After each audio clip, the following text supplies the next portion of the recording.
Après des mois de bras de fer, celle qui négocie avec les médecins au nom du gouvernement peut enfin dire mission accomplie. Je suis satisfaite de cette entente, oui. L'accord de principe conclu plus tôt cette semaine a finalement été approuvé à 86 par les délégués de la Fédération des médecins spécialistes. Je pense honnêtement que l'arrivée de Mme Fréchette a aidé. Ça a amené un souffle nouveau. Son président estime que le départ de François Legault a permis de dénouer l'impasse. J'ai l'impression que M. Legault était tout simplement rendu au point où il disait, bien, regardez, ça me tente pas de le régler, là. C'est peut-être aussi simple que ça, je le sais pas. Monsieur le ministre. La première ministre assure quant à elle que l'entente respecte la capacité de payer des Québécois et permettra d'améliorer l'accès aux soins de santé. Et puis j'ai vu que ces éléments-là étaient atteints avec l'entente qu'il y avait sur la table. Donc c'est pourquoi j'ai donné mon go.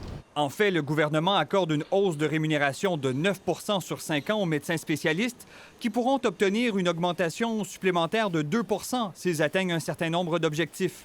Par exemple, le nombre de personnes en attente d'une chirurgie depuis plus d'un an a explosé durant la pandémie. Elles sont aujourd'hui environ 4 000, mais devront être moins de 1 000 d'ici 2028. Aussi, plus de 80 000 nouveaux rendez-vous devront être offerts chaque année. Ceux qui défendent les droits des patients promettent de juger l'arbre à ses fruits. Enfin, cette saga-là est terminée entre à la fois les médecins de famille et les médecins spécialistes.